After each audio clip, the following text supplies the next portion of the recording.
P.M.H. Atwater spoke recently to the South Bay chapter of IANDS, the International Association for Near-Death Studies. P.M.H. has written more than 15 books on the near-death experience and is a 3-time experiencer herself. And she's one of the original researchers in the field of near-death studies. Here she talked about spiritually transforming experiences with the near-death experience as a model. So basically, when you're looking at near-death experiencers, you're really seeing someone who is sort of like a rewired, remodeled version of the old model, but a better one. Not always, you know that. Some people have distressing cases, hellish cases. Some people are not able to integrate their experience. Not everybody integrates it. No, they don't. Not all survivors are survivors. But most people are able to integrate these experiences. It takes at least 7 to 10 years. With kids, it takes at least 20 to 40. Children do not integrate. They compensate. They have no way of connecting the dots. So it takes much longer for a child to wake up and realize, I'm not an alien after all, I'm normal. Because they often tend to imprint to the other side. They often grow up thinking, some way, somehow, I must be an alien. Because I don't fit. I don't fit my family, I don't fit the school, I don't fit my job, I don't fit the neighbors, I don't fit my friends, I'm different. Well, sorry guys, you're normal. And until they hear that, until their experience can be validated, it can sometimes be very confusing and troublesome, and even go through prolonged periods of depression. But in essence, we get better. In essence, it's an improvement on the old model. Before I take this further, I sort of want to back up here and make a point about the words positive and negative. Please don't use those terms. They're judgmental terms. Just because a person went to hell does not mean that was negative. Just because a person went to heaven does not mean that's positive. Let me give you an example. I was in a large hall. I was talking about my research, and when I was through, I invited anybody who had had a near-death experience to come up to the mic and tell the crowd about their experience. By the way, it was standing room only, it's crowded all. A man and a woman volunteered. The man came up first. I estimate his age to be maybe 35, somewhere in there. He'd never talked about his experience before. His experience as he told it was so beautiful and so loving. You talk about heaven. There was hardly a dry eye in the place. It was so touching. And then he said, perfectly straight-faced, this is the worst thing that ever happened to me in my life. I feel cursed. I wish it never happened. It has messed up my life to such a degree. Again, I wish this had never happened to me. He was very upset that he had this experience, and he did not like it. Then a woman popped up, the other volunteer, and she was absolutely aglow. And she described an experience that was very dark, and there was high winds, and it was howling wind, and she was in a pool, and she was being sucked down by a whirlpool, and the screeching of the winds and being sucked down, and she had to fight to get out of that pool and somehow make it to the shore. And it was awful, and it was terrible, and it was terrifying. And she made it to the shore and she pulled herself out. And then she revived. And she said to the, yeah, you guessed it, she said to the assembled masses, this is the best thing that ever happened to her. She feels so lucky and grateful she had this experience because it proved to her that you can always survive, you can always conquer, no matter what happens to you, you always have a second chance, and somehow, some way you can get out of it. So for her, it was very encouraging. It was, she was just so grateful she had it.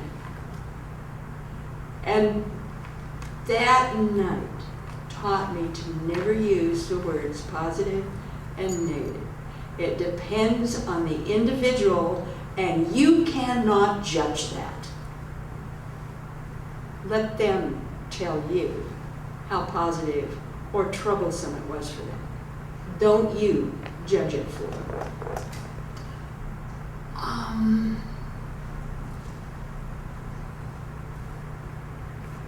Of course, there are many challenges with the after effects.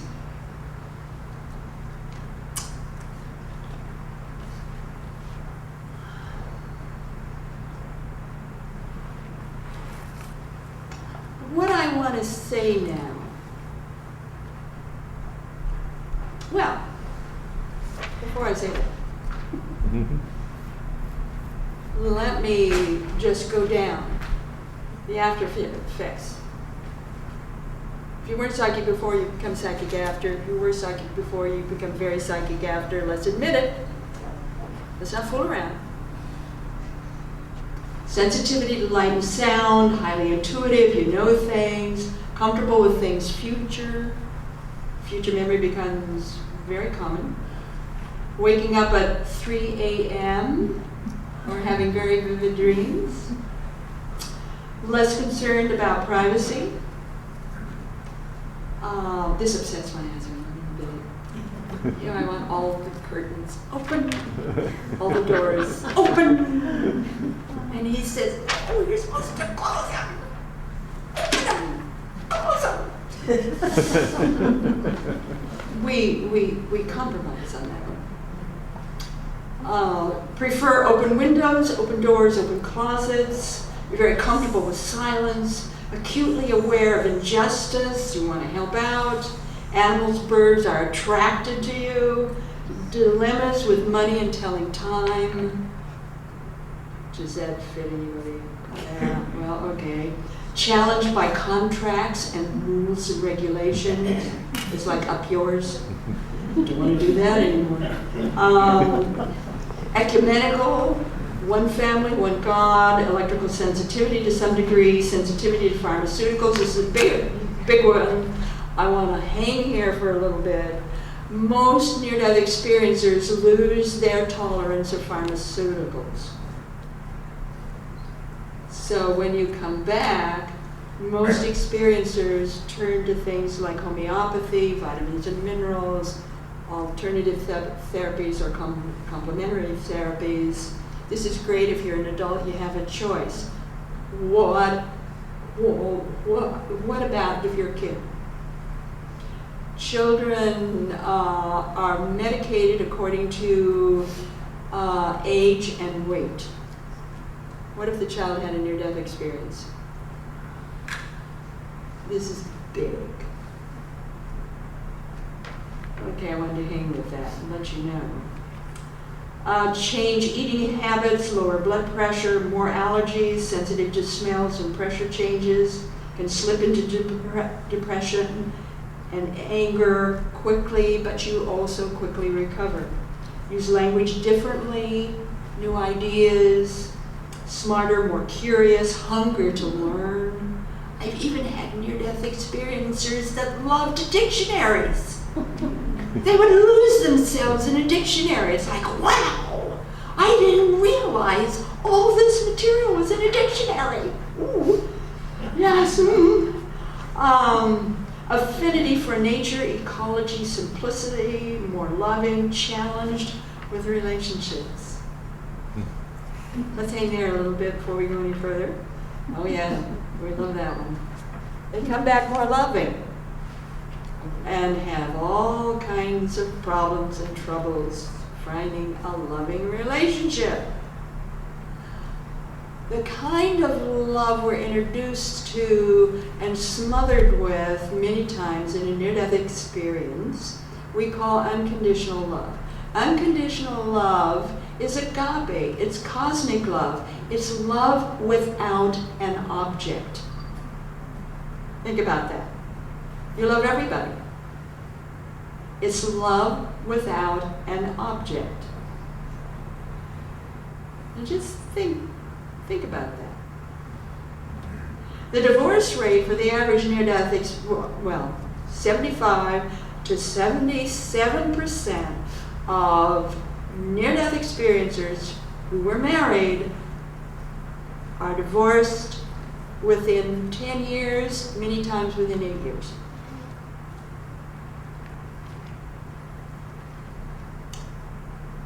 This idea of loving everybody can be very confusing, insulting, and frightening to the rest of the family. They don't understand why you're different. They want back from that crisis the same person that was killed. They don't want a remodeled, rewired version. And so there's a time frame of getting reacquainted, and hopefully the spouse then beginning to listen, open up, and being able or capable or willing to just listen. And very often the spouse can be helped and uplifted as much as the experiencer. Same way in families. You know, the child wants to be privy to you. The spouse wants to be privy to you. What are you going to do if that's not the case anymore? Let me share with you what happened in my family. I have 3 children, son, year later daughter, many years later another daughter. The number 1 daughter, Natalie, she never walks into a room, she explodes into a room. So you get a little bit about Natalie. I come from Idaho, we tend to be very independent, right in your face kind of people. Natalie's no exception. Set me down one day, about a year after my experience, and she put her hands on her hips and says, "Well, you're friendlier now than you used to be, and I like talking to you, but you're not Mom, and I want Mom back." Well, we both looked for the woman. I don't know where she went. We never found her. But you see, that can be a challenge in families. Obviously, I was a little different. And Natalie just kind of missed the old version. She's finally decided I'm okay. Took her a lot of years. The oldest and the youngest, it was okay. But Natalie, no, it took her a while. So I hope you're getting a little bit of a flavor now of some of the differences and maybe why, how they tend to manifest.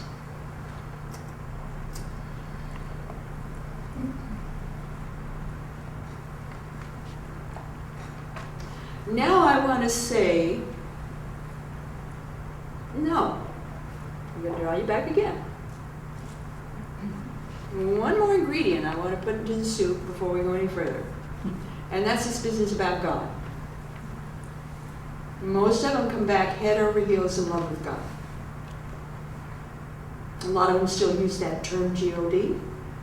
Some of them say, no, it's the force, or it's the core, or it's the one, or, you know, they find some other word besides G-O-D. But many of them still use that term G-O-D. God.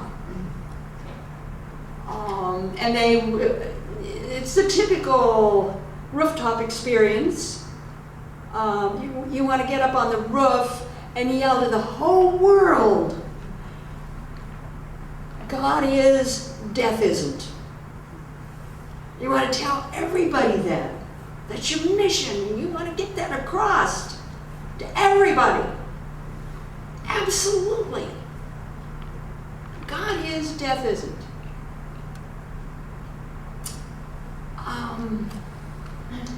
And you tend to be very evangelistic about this. The spiritual life becomes the only life. It's like you breathe God. Synchronicity is commonplace.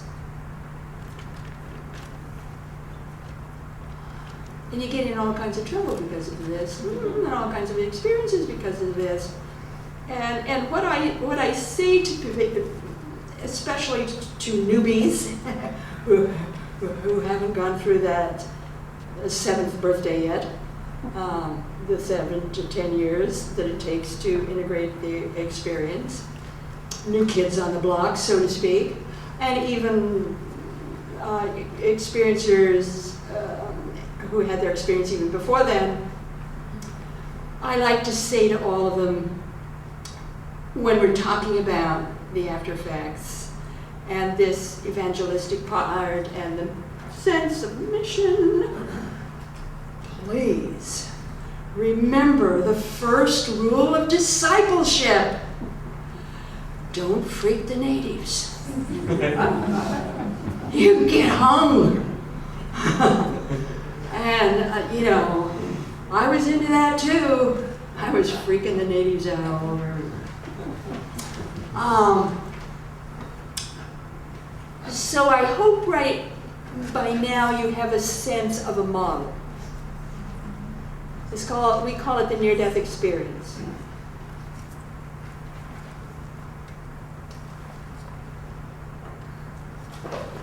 In researching this for over 3 decades, with a research base of nearly 4,000 adult and child experiencers, I can say to you that the near-death experience is not any kind of anomaly.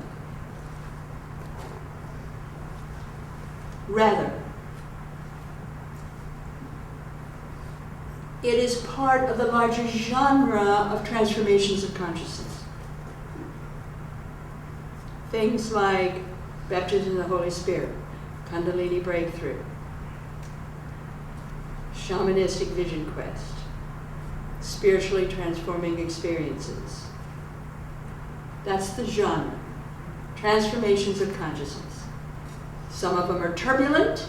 I call a near-death experience turbulent because it happens suddenly. You didn't order it. Some of them are tranquil. People with a lifetime of prayer and meditation and ritual. When these experiences occur, though, the impactful ones, they're always a surprise.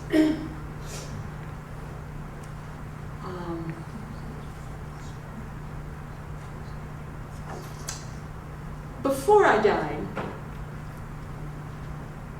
for a decade before I died, back in Idaho, I was head over heels involved in the paranormal, psychic phenomena, the mystical state, altered states,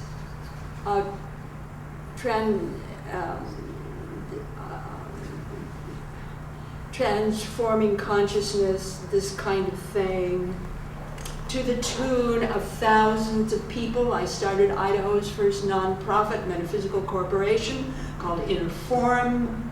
We brought in people every month, speakers all over the world, brought them in. I had enough sense at that time to go to all of the major religious leaders in town, Boise, Idaho, introduce myself, introduce Inner Forum, tell them what this was about, our intent. Our intent was to bring the truth to the field, what is really real, to the general public, so that they wouldn't have to go running to the nearest magazine or newspaper or movie and think that was real when it wasn't. Here's the real people doing the real stuff. Find out for yourself. I did that for almost 7 years. But I was doing it before then, long before then. I was a professional ghostbuster. Yes, I did that. I was a teacher. I taught meditation for over a decade. I was really good with psychokinesis. I put a pen in my hand, tell it to roll over, and it'd roll over.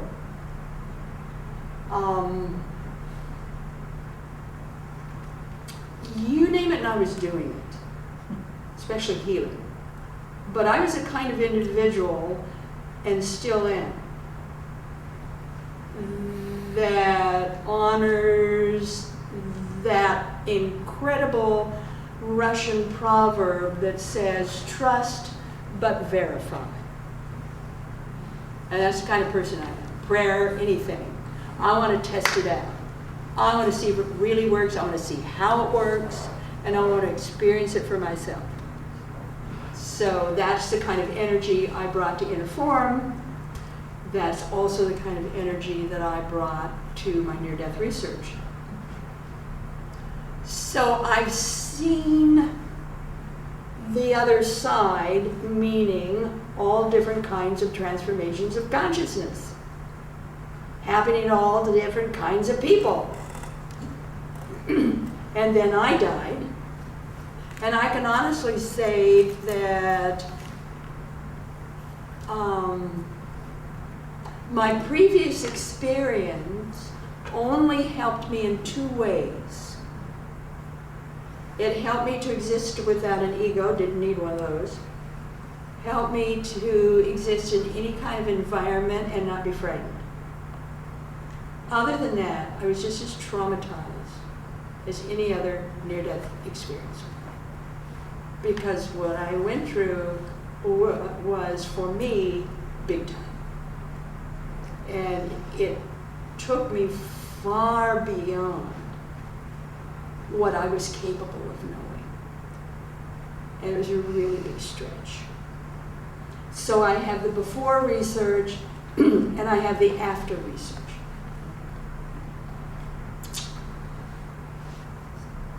And what I have noticed in comparing the two is that these type of experiences, i.e. transformations of consciousness, no matter how you went through yours, or if you went through it in little steps,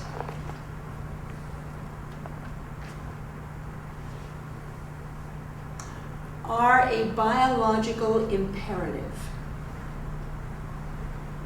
This is what improves and uplifts the human species. This is what uplifts and improves us as a species. This is how we evolve. This is how we improve ourselves. This is the real purpose of prayer and meditation, is to help you merge back to your soul, where the you and your soul are together. You're working as one unit. You're much stronger, more powerful when that occurs. You're not a personality. You're not a soul. You're together. And when you improve this kind of presence, this kind of union, that uplifts and helps everyone in your environment, whether you meet them or not, because of your energy, how you improve the plants and the soil. Yes, that is true. When you improve yourself, you improve everything else, or at least you help improve that. You're part of what uplifts and improves the entire planet, the entire universe. You become part of that upliftment that improves it. That's why I say it is a biological imperative. We are programmed physically and psychologically to go through these. We have the equipment that enables us physiologically to go through these. Get my book, Near-Death Experiences, The Rest of the Story. I give you the rest of the story. I tell you about the limbic system. I tell you about the pineal gland. I tell you a bit about the deep structures in the brain. I tell you how we're programmed.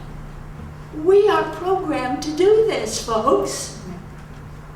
It is a biological imperative. It's what improves the race.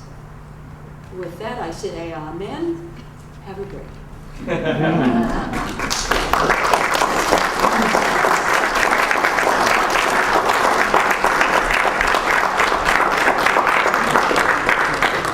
Buy a book. I'll have it all. How you journey on the road you choose to find out why the winds die and where the stories go all day.